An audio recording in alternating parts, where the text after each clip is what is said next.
본문은 요한복음 15장 26절입니다. 요한복음 15장 26절 함께 봉독하십니다. 내가 아버지께로서 너희에게 보낼 보혜사 곧 아버지께로서 나오시는 진리의 성령이 오실 때에 그가 나를 증거하실 것이요.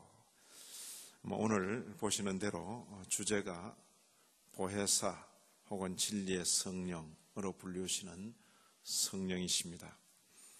요한복음 15장에서 내가라고 했을 때 이 내 누구신가요? 예수님이십니다. 예수님께서 지금 마지막 식사를 하시고 제자들의 발을 씻기신 다음에 그 다락방에서 고별 설교 겸해서 아주 친절하고 자상하게 성령에 대해서 가르쳐 주시는 그 내용이 나옵니다. 오늘 주제가 영원하고 참되신 하나님 성령에 대해서 배울 것이기 때문에 본문을 요절로 잡았습니다. 지난 주에 우리가 배운 내용들을 복습을 하십시다. 참되고 영원하신 하나님 예수 그리스도입니다. 지난 시간에 배운 제10장 내용을 우리가 같이 고백하면서 읽어 나가십시다. 우리는 예수 그리스도께서 그의 신적 본성에 따라서 하나님의 독생하신 아들인 것을 믿습니다. 이는 영원부터 나신 것이요 만들어지거나 창조된 것이 아닙니다. 만약 그러하다면 그는 일개 피조물일 것이기 때문입니다. 오히려 그는 아버지와 같은 본질이시며 동등하게 영원하시며 하나님의 영광을 반영하며 하나님의 본성에 바로 그 인을 지니고 계시는데 모든 면에 있어서 아버지와 동등하십니다. 그는 하나님의 아들이신데 그가 우리의 본성을 취하신 그때로부터 뿐 아니라 모든 영원으로부터이며 이는 다음의 증거들이 우리에게 가르치는 바입니다. 모세는 말하기를 하나님께서 세상을 창조하셨다고 했습니다. 사도야는 말하기를 모든 것들은 그가 하나님이라고 부르는 말씀에 의해서 만들어졌다고 했습니다. 히브리인들에게 보낸 서신에서는 하나님께서 세상을 그의 아들을 통하여 만드셨다고 했습니다. 마찬가지로 사도 바울은 하나님께서 모든 것들을 예수 그리스도를 통하여 창조하셨다고 말했습니다. 그런 고로 필연적으로 다음의 결론에 이르게 됩니다. 하나님, 말씀, 아들, 예수 그리스도라고 불리는 그분은 모든 것들이 그에 의하여 만들어질 바로 그때에 이미 계셨다는 것입니다. 그런 고로 그는 다음과 같이 말씀하실 수 있었습니다. 진실로 내가 너희에게 말하노니 아브라함이 있기 전에 내가 있느니라. 그리고 그는 이렇게 기도하셨습니다. 아버지여, 창세전에 내가 아버지와 함께 가졌던 영화로서 지금도 아버지와 함께 나를 영화롭게 하옵소서. 그러므로 그는 참되고 영원하신 하나님이시며 우리가 간구하고 예배하고 섬기는 전능하신 분이십니다. 지난 시간에 배운 주제 참되고 영원하신 하나님 예수 그리스도, 그렇게 우리가 배웠습니다. 이제 새로운 과로 넘어갑니다. 제11장에 해당됩니다. 참되고 영원하신 하나님, 오늘은 성령인 성령, 참되고 영원하신 하나님 성령. 오늘 고백하는 내용은 그렇게 길지 않습니다. 바로 이 한 단락에 다 들어오는 내용입니다. 함께 고백합니다. 우리는 또한 성령께서 영원부터 아버지와 아들로부터 나오신다고 믿고 고백합니다. 그는 만들어지지도 창조되지도 나시지도 않으셨지만 둘로부터 나오신다고 말할 수 있습니다. 순서에 있어서 그는 성삼위의 제3위이신데 성경이 우리에게 가르치는 바와 같이 아버지와 아들과 본질과 위엄과 영광에 있어서 하나요 같으며 참되고 영원하신 하나님이십니다. 하나요 같으며 참되고 영원하신 하나님이다. 그렇게 성령에 대해서 고백하는 내용입니다. 이제 차례대로 해설을 붙여 보십시다. 첫 단락입니다. 우리는 또한 성령께서 영원부터 아버지와 아들로부터 나오신다고 믿고 고백합니다. 그는 만들어지지도 않고 창조되지도 않고 나시지도 않으셨지만, 다 걸립니다. 만들어지지도 않고 창조되지도 않고 나시지도 않으셨지만 둘로부터, 누구? 성부와 성자, 아버지와 아들로부터 나오신다고 말할 수 있습니다. 차례대로 이런 그 표현들이 그냥 이렇게 사람이 머리가 좋아서 지어내는 것 아니고, 이런 표현들이 바로 성경에 있는 그 내용을 그대로 가능한 한 살리는 표현들이다. 그렇게 이해하시면 되겠습니다. 요한복음 14장 15절 이하 26절 긴 안에 이렇게 단축해서 몇 구절을 보시는 것입니다. 자, 여기 보면 너희가 나를 사랑하면, 지금 주님께서 제자들에게 하시는 말씀입니다. 너희가 나를 사랑하면 나의 계명을 지키리라. 내가 아버지께 구하겠으니 그가 누구죠? 아버지가 또 다른 보혜사를 너희에게 주사. 자, 내가 예수께서 성부께 구하겠으니 그가 성부께서 또 다른 보혜사를 너희에게 주사. 그렇게 말씀하셨습니다. 이가 누구라고요? 저는 진리의 영이다. 성령에 대한 소개를 이렇게 하시는 것입니다. 왜 또 다른 보혜사라 그랬습니까? 우리 주님께서 보혜사이기 때문에 주님께서 하시는 그 일을 주님 떠나신 뒤에도 그대로 하시는 그 진리의 영을 가리켜 또 다른 보혜사라, 그렇게 이름 지으신 것입니다. 여기 계속되는 표현, 내가 아직 너희와 함께 있어서 이 말을 너희에게 하였거니와 보혜사, 아까는 또 다른 보혜사 곧 아버지께서 내 이름으로 보내실 성령, 그가 너희에게 모든 것을 가르치시고 내가 너희에게 말한 모든 것을 생각나게 하시리라. 보혜사 성령에 대해서 지금 말하고 있는 것입니다. 여기 요한복음 15장 26절에도 보면 내가 누구죠? 주님께서 아버지께로서 너희에게 보낼 보혜사 곧 다른 표현으로 아버지께로서 나오시는 진리의 성령 그렇게 표현했습니다. 아버지, 아들, 영, 성삼위 가운데 오늘 주제는 성령, 제3위신 성령에 대한 것입니다. 여기 로마서 8장 9절 바울 서신에 보면 같은 이름이 서로 다르게 이렇게 되어 있는 것입니다. 만일 너희 속에 하나님의 영이 거하시면 너희가 육신에 있지 아니하고 영이 있나니 누구든지 그리스도의 영이 없으면 그리스도의 사람이 아니다. 하나님의 영 그리고 그리스도의 영, 같은 대상을 서로 다르게 이름 불렀습니다. 하나님의 영, 그리스도의 영, 성령이시다 그 말이. 자, 둘째 단락입니다. 같이 읽습니다. 순서에 있어서 그는 성삼위의 제3위이신데 성경이 우리에게 가르치는 바와 같이 아버지와 아들과 본질과 위엄과 영광에 있어서 하나요 같으며 참되고 영원하신 하나님이십니다. 성부, 성자, 성령이라 이렇게 말한 데에서 성부가 제일 중요하고 성자는 조금 중요하고 성령은 덜 중요하다, 이런 차설을 말하는 게 아니다 그랬습니다. 우열을 말하는 것도 아니다 그랬습니다. 성부, 성자, 성령은 삼위의 관계를 말하는 것일 뿐 그 사이에 우열을 말하는 것은 아니다 그랬습니다. 그걸 분명히 우리가 알고 지나가셔야 할 것입니다. 자, 여기 보시면 창세기 1장 2절입니다. 우리가 흔히 창세기를 말할 때는 이야기, 스토리로 기억합니다. 하나님께서 천지를 지으셨다, 사람을 지으셨다, 며칠 만에 지으셨다. 그런데 그 내용을 자세히 교리적으로 이렇게 살펴보면 그게 이미 성령 하나님께서 언급되어 있다 하는 것을 확인할 수 있습니다. 창세기 1장 2절에 땅이 혼돈하고 공허하며 흑암이 깊음 위에 있고 그 다음 뭐가 나옵니까? 하나님의 신은 수면에 운행하시니라. 이미 창세기 성경의 처음 둘째 절부터 하나님의 신에 대한 언급이 거기에 나오는 것입니다. 마태복음 28장 19절을 보시면 바로 우리가 늘 자주 인용했던 구절입니다.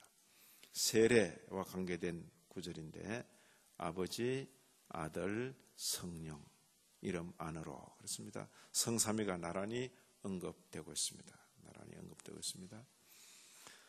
사도행전 5장 3절 4절 보시면 베드로 사도와 관계된 그 일화입니다. 일화인데 아나니아 그 부부가 아나니아 삽비라 그 부부가 자기의 땅을 처분하고 땅값을 헌금하는데 그 헌금하는 일과 관계해서 속임이 있었다 그 말이. 그 속임을 두고 표현하기를 네가 성령을 속이고 땅값 얼마를 감추었느냐 이렇게 말했는데 나중에 가서는 어찌하여 이 일을 내 마음에 두었느냐 사람에게 거짓말한 것이 아니요 누구에게? 하나님께로다. 성령을 말하고는 하나님을 속였다 이렇게 표현한다. 성령을 하나님으로 고백하는 그 구체적인 증거입니다. 하나님이 성령으로 이것을 우리에게 보이셨는데 성령은 이런 분이다. 모든 것 곧 하나님의 깊은 것이라도 통달하시는 분이시다 하면서 하나님과 성령과의 관계를 이렇게 표현하고 있습니다. 또 여기 너희가 하나님의 성전인 것과 하나님의 성령이 너희 안에 거하신다 이런 표현을 썼습니다. 자, 우리가 이제 제가 여러분들을 잘 안 보죠. 잘 안 보는데 지난밤 자고 나니까 이게 눈에 실비출이 터졌는지 눈 전체가 벌겋게 됐어요. 눈 동자니. 그래서 전염병은 아닌데 좀 그래요. 그래서 병원에 오늘 낮에 가보니까 그냥 쉬라 그러고 책도 읽지 마라 이러는데 거의 불가능한 이야기인데 그건 그냥 그러면 낫는 모양이다 생각하고 있으면 돼. 그래 뭐 좀 이상해도 뭐 별로 너무 이상하게 보지 마시고 설명만 잘 듣도록 그렇게 하십시다. 우리가 성전 건물을 두고 성전이라 이런 말을 하기가 쉽습니다. 예배당 건물을 두고 성전. 그런데 성경에서는 너희가 성도를 두고 너희가 하나님의 성전이다 이렇게 표현하고 있습니다. 왜 그렇습니까? 하나님의 성령이 너희 안에 거하시기 때문이다. 이 건물은 성도들이 모여서 예배드리는 공간입니다. 건물입니다. 그래서 정확하게 표현하면 이것은 처치 빌딩입니다. 빌딩. 처치 빌딩은 벽돌로 지어도 괜찮고 어떤 데는 토담으로 짓기도 하고 또 어떤 기후 아래서는 목조로 짓기도 하고 다양할 수 있습니다. 기후나 그 나라의 풍습을 따라 다양하게 지을 수 있습니다. 그 처치 빌딩, 교회 건물에 너무 많이 신경을 쓰지 않는 게 좋습니다. 건물은 그 성도들의 편의를 따라서 효용을 따라서 또 그리고 실용적으로 그리고 검소하게 지으면 될 것입니다. 그러나 건물을 지나치게 화려하게 꾸미는 것, 그것은 우리 개혁교회 정신에는 별로 맞지가 않는 것입니다. 그리고 건물을 대단히 고급스럽게 치장하면서 말하기를 이것이 성전이다 그렇게 말한다면 그것은 성도를 잘못 교육하는 것이다 그렇게 생각합니다. 성전은 성령을 모신 성도가 성전입니다. 너희가 하나님의 성전이라. 하나님의 성령이 너희 안에 거하시는 것을 알지 못하느냐 이 표현은 뭡니까? 그건 상식이다. 그걸 모르면 그건 신앙의 기본이 안 된다 그 이야기입니다. 사도가 적어도 고린도 교회를 향해서 이렇게 말한 지 벌써 2000년 가까이가 됩니다. 기독교 복음이 이 세상에 전파되기 시작한 지 거의 한 1900여 년 만에 대한민국 땅에 복음이 들어왔습니다. 1900여 년 만에. 늦게 우리가 복음을 받았는데 이런 부분에 있어서 우리가 정확히 알지를 못하고 건물 성전에 많이 연연해 왔습니다. 그러나 이제 시대적으로 건물 성전을 말하는 사람들은 점점 줄어들고 있습니다. 감사하게도 이제 조금 이해를 하는 것들. 성도가 성전입니다. 그리고 이 성도들의 모임을 편리하게 만드는 건물들, 그것이 예배당 혹은 예배처소, 교회당 그런 것들입니다. 종래에 건물 성전의 시대가 있었습니다. 언제요? 구약시대 때 건물 성전의 시대가 있었습니다. 그러나 그것은 지구상에 단 한 곳, 단 하나, 크기도 내부 구조도 사람이 함부로 바꿀 수 없는 유일한 성전, 그것은 장차 오실 예수 그리스도를 가리키는 표상이었습니다.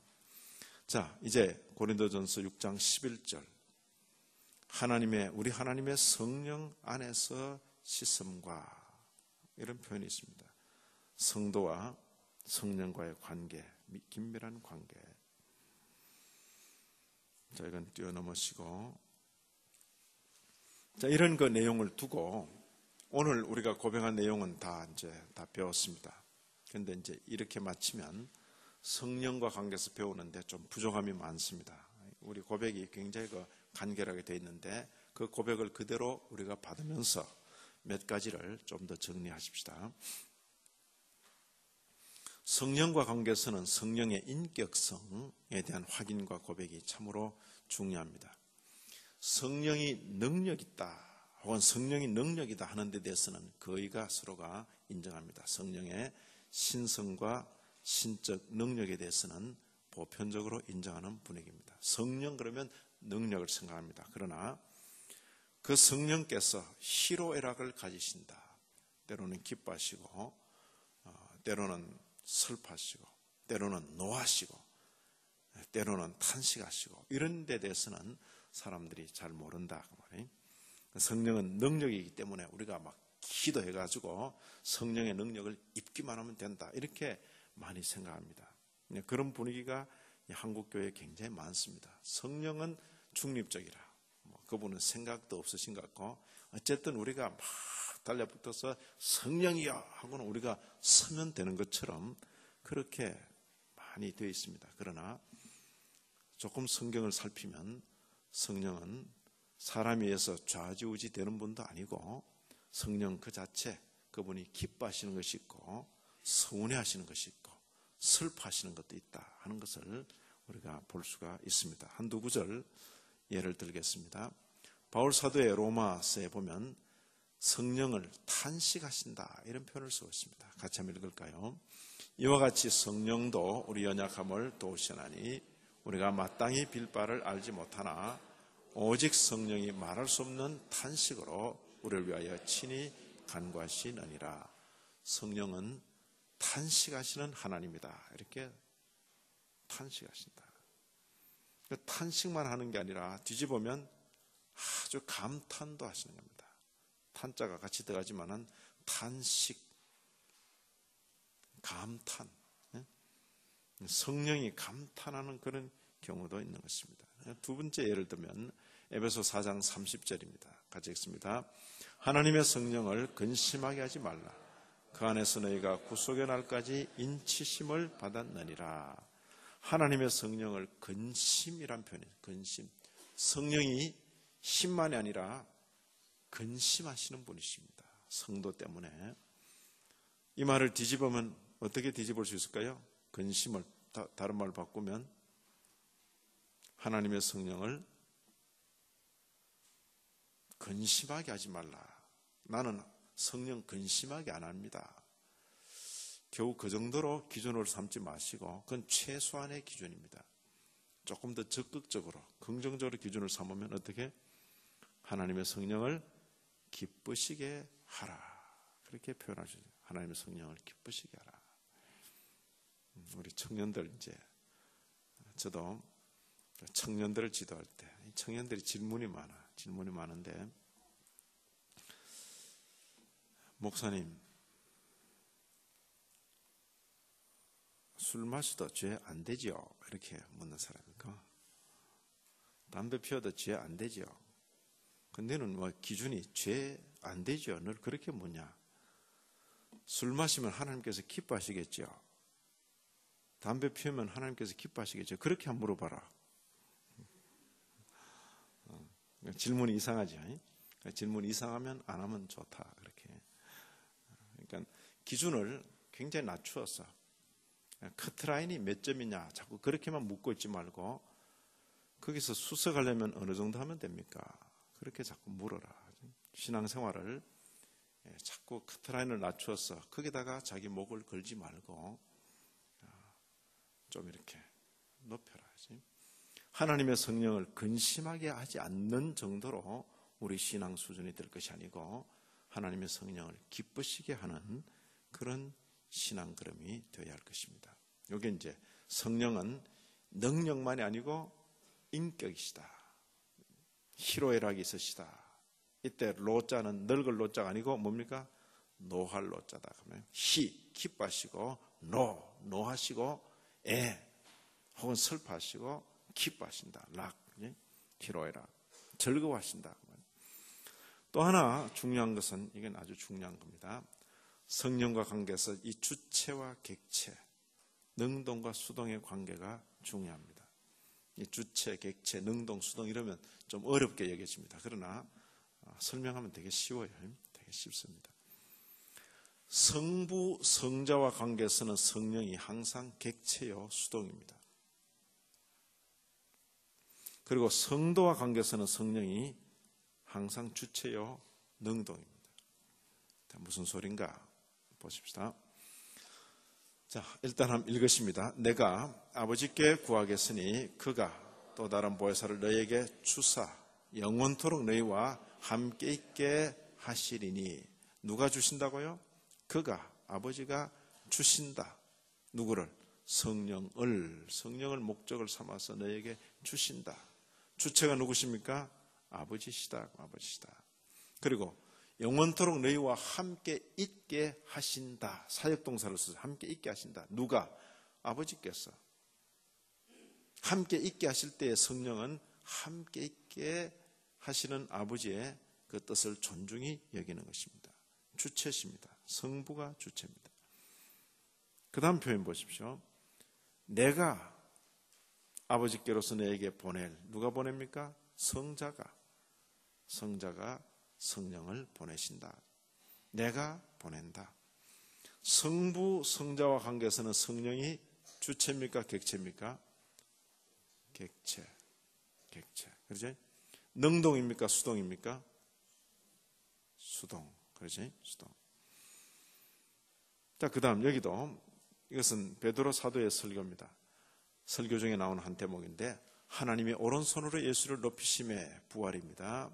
그가 예수께서 약속하신 성령을 아버지께 받아서 그가 받는 겁니다. 이 표현은 마치 물건처럼 그렇게 보이는데 그가 받아서 너희 보고 듣는 이것을 부어 주셨느니라 이렇게 표현하고 있습니다. 성령이 객체입니다. 성자가 주체로 그렇게 보이는 것입니다. 그 다음 사람과 관계에서 성령이 어떻게 묘사되어 있는가 보시라 그 이야기입니다.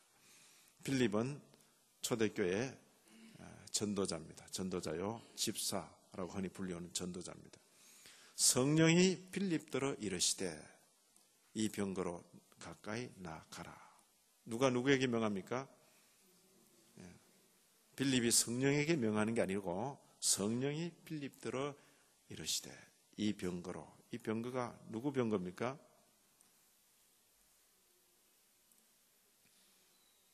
제가 종종 이런 질문을 해서 당황스럽게 만드는데 대답해 보세요. 누구요? 예루살렘에서 돌아가던 이디오피아 네시, 간다게의 그 네시라 그랬어요. 그에게 지금 나아가서 이제 복음을 전하고 세례 주게 되는 그 첫 시작입니다. 성령이 빌립더러 이르시되 나아가라. 그 다음도 보십시오. 베드로가 그 환상에 대해 생각할 때에 성령께서 베드로더러 말씀하시되 누가 누구에게? 성령께서 주체입니다. 사람과 관계에서는 항상 성령께서 주체입니다. 성령이 내게 뭐하사? 명하사. 이건 베드로가 이제 누구 집에 다녀왔어? 고넬료 이방인 집에 다녀와서 제자들이 막 막 질문하니까 지금 설명하는 것입니다. 성령이 내게 명하셨기 때문이다. 명하사 아무 의심 말고 함께 가라. 명하심에 내가 함께 갔다. 그랬습니다. 누가 누구에게 명했습니까? 성령께서 사도 베드로에게 명하셨습니다. 개인이 혼자든 아니면 집단이든 사람이 집단이든 상관없습니다. 많은 사람이 거기 있어도 사람의 다수가 성령을 함부로 주장할 수 없는 것입니다. 성령께서 교회를 향하여 명하시는 것입니다. 주를 섬겨 금식할 때 성령이 가라사대 내가 불러 시키는 일을 위하여 바나바와 사울을 따로 세우라. 안디옥 교회에서 있었던 일입니다. 누가 주체죠? 성령께서 주체고 누가 객체입니까? 교회. 교회가 다수가 모여서 소리 지르며 기도한다고 성령을 교회가 좌지우지하는 것 아닙니다. 아닙니다. 한국교회 한때는 그런 분위기가 많이 있었습니다. 그런 분위기가 마치 이렇게 쥐고 성령 받아라 라고 신령한 분이 말하면 마치 성령이 여러분에게 갈 것처럼 그렇게 착각을 많이 일으켰는데 성경은 절대 그렇지 않습니다. 오히려 성령께서 인생들을 도구로 서시고 명하시고 그렇게 하실 것입니다. 성령이 각 성에서 내게 증거하여 사도에게 증거해 주시는 성령이고, 자, 여기까지. 그 다음 중요한 것은 한 단계 더 전진하는 내용입니다. 이제 이 제목이 이러면 바로 오늘 저녁에 이 자리에 앉으신 모든 분들이 신학대학원 수준으로 이제 업그레이드 되는 것입니다. 이 신학대학원에 와서도 이 소리가 무슨 소리인지 잘 모르는 분이 계신데 이제 이 자리에 앉아서 이 설명을 들음으로써 수준이 딱 그렇게 아이고 목사님 별 말씀을 다 하신다 그렇게 생각하는 분은 우리 새로 오신 오 목사님한테 한번 여쭤보시기 바랍니다. 진짜인지. 제가 실없는 소리 잘 안 합니다. 그러니까 오늘날 학교들에서 정작 가르칠 내용들에 대해서는 등한히하고 가르치지 않아도 가만둬도 배울 것들을 너무 많이 가르치고 있어요. 자, 여기 보시면 성령과 관계에서 일반 은총 그리고 특별 은총을 나누어 생각하는 것이 좋습니다. 일반 은총이라 할 때는 창조 세계를 유지하고 보존하는 일과 관계에서 성령의 일반 은총을 말합니다. 이 창조 세계 전체 비록 사람이 타락했을지라도 하나님께서는 바로 다 없애버리지 않으시고 역사의 마지막까지 이 창조 세계가 유지되고 인류 사회가 유지되도록 그렇게 이끌어 가신다. 거기에 누가 역사하시는가?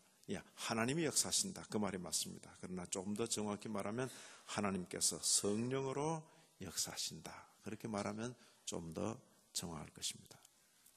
성령으로.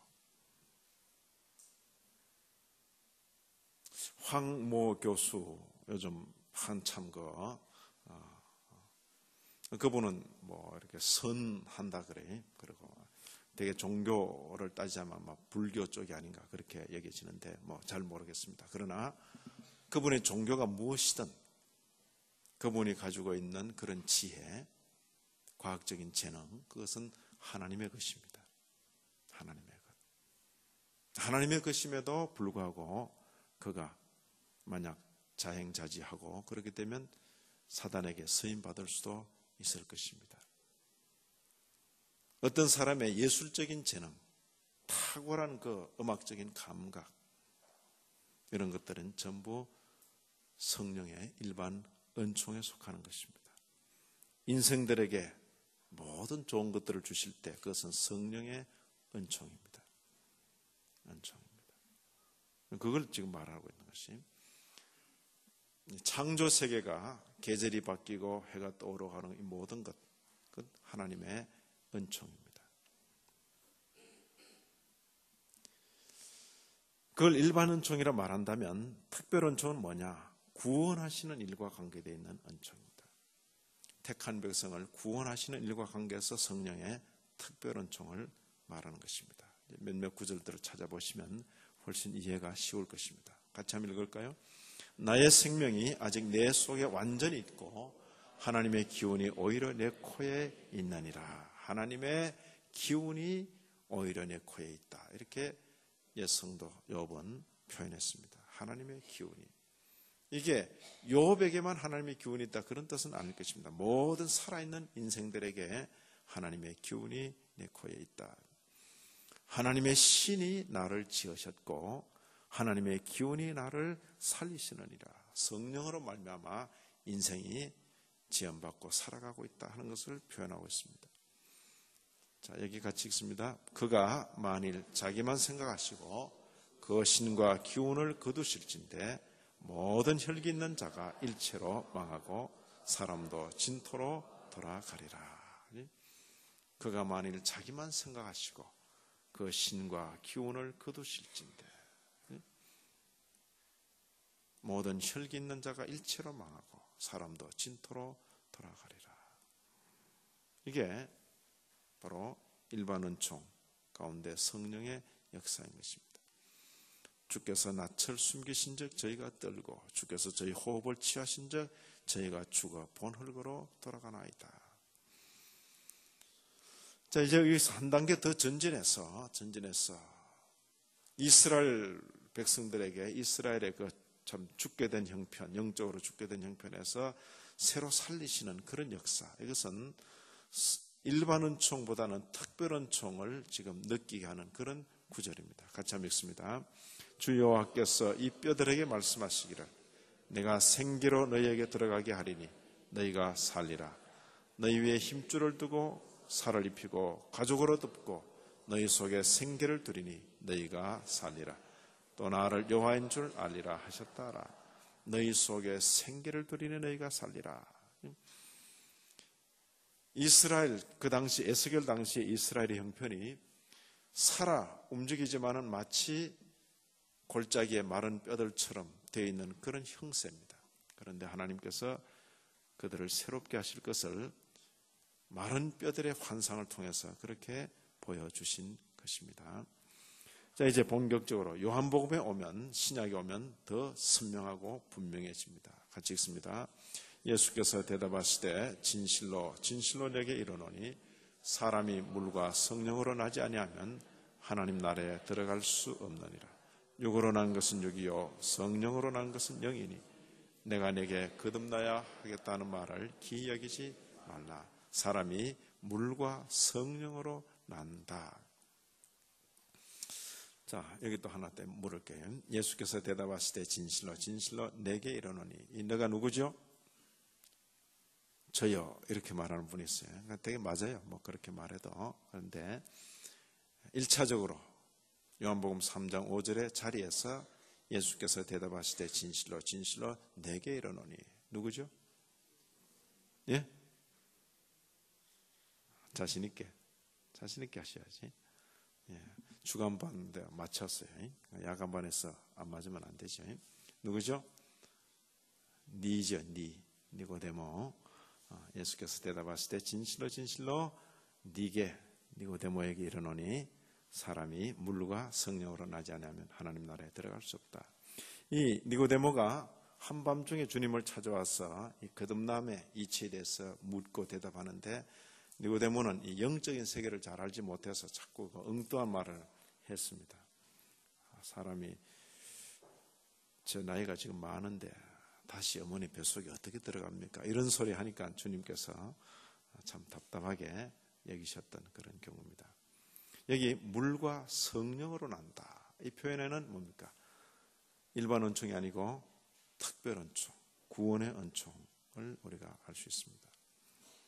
자, 에스겔서 36장 또 새 영을 너희에게 두고 새 마음을 너희에게 주되 내 육신에서 굳은 마음을 제하고 부드러운 마음을 줄 것이며 또 내 신을 너희 속에 두어 너희로 내 율례를 행하게 하리니 너희가 내 규례를 지켜 행할지라. 이런 것들은 바로 특별은총, 성령으로 말미암은 특별은총에 속하는 것입니다.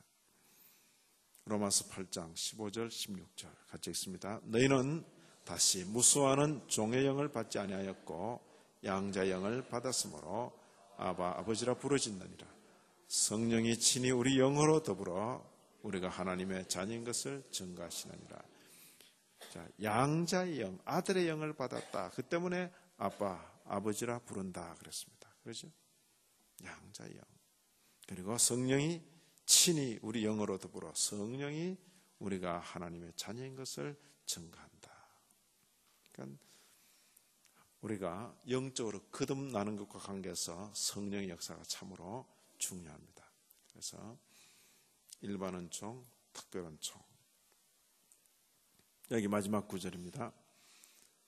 우리를 구원하시되 우리 행한 바 의로운 행위로 말미암지 아니하고 오직 그의 긍휼하심을 쫓아 중생의 씻음과 그다음 뭐랬습니까? 성령의 새롭게 하심으로 하셨다. 됐습니까? 그래서 이 성령과 관계에서 그저 믿는 사람과만 생각하는 그런 분위기가 한때 있었습니다. 모든 그리스도 밖에 있는 사람들은 마치 성령의 혜택을 전혀 못 받는 것처럼 그렇게 생각했습니다.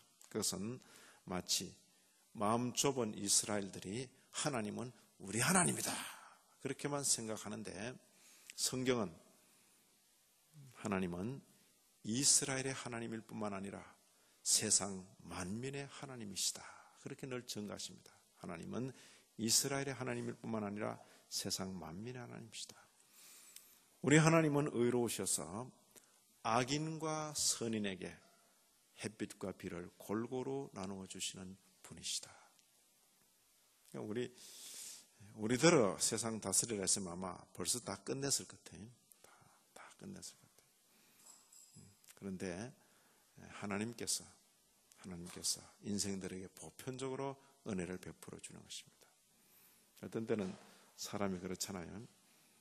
참 반복해서 권하고 깨우치고 또 그래도 계속 참 좀 그렇고 또 노골적으로 교회를 막 해하고 막 이럴 때 사람이 마음속으로 겉으로 이제 표는 안 내지만 속으로 저러다가 이제 확 망해버리시면 좋겠다 뭐 이런 생각을 한다 그 말이에요. 만약 하나님이 그런 식으로 인생들을 대하셨다면 남는 사람이 아무도 없었을 것 같아요. 아무도. 그런데 이제 하나님은 선인과 악인에게 햇빛과 비를 골고루 주시는 분이시다. 우리 하나님은 훨씬 더 마음이 넓고 넉넉하시다. 그러니까 그 속에서 어제까지 막 교회 원수처럼 그렇게 행하던 사람이 어느 날 돌변해가지고 교회를 위해서, 주님을 위해서 죽으려고 나서는 그런 경우도 우리가 보게 되는 것입니다. 어쩌면 바로 그런 은혜와 긍휼 가운데 저도 있었고 어쩌면 여러분도 있는 것입니다. 우리가 자신을 마치 벌써부터 신앙이 좋은 사람처럼 그렇게 큰 소리치고 또 교회 밖에 있는 사람에 대해서 함부로 하기가 쉬운데, 실제로는 우리 자신이 큰 은혜 가운데 용납된 자다 하는 것을 늘 깨닫게 되는 것입니다. 특별은총과 일반은총, 교회가 이 특별은총 부분만 생각하고 있으면 일반은총의 풍요한 내용을 놓치기가 쉬운 것입니다. 우리 교회 가운데서 신앙 좋고 유능한 청년이 있으면 제가 권할 것입니다. 여보게 신학을 하라고. 그래서 좀 갈 길이 힘들고 어렵더라도 성경 말씀을 잘 깨달아서 다음 세대에 말씀 전하는 사람이 되라고. 또 어떤 경우에 저는 유능한 청년에게 좀 힘들고 어렵더라도 꼭 고시를 해서 이 땅 가운데서 유능한 그런 재판관이 되어 주라고. 혹은 황우석 교수 못지않은 그런 생명공학자가 되라고 그렇게 아마 요청할 것입니다. 신학교 가서 목사가 되라고 부탁할 때 제 마음이나 유능한 법관이 되라고 부탁하는 제 마음이나 유능한 생명공학자가 되라라고 부탁하는 제 마음에 차이는 없습니다. 그게 개혁신학을 한 사람의 자세입니다. 남자와 여자를 차이를 두어서 하나님 앞에 구별짓지 않습니다. 남자로 여자로 세상에 보내신 분이 하나님이시기 때문에 남자의 가치, 여자의 가치, 독자적인 가치, 서로 바꿀 수 없고 침범할 수 없는 가치가 있는 것입니다. 그리고 한 사람이 목사가 되어서 평생을 살아가는 그 가치, 말로 다 할 수 없는 가치가 있습니다.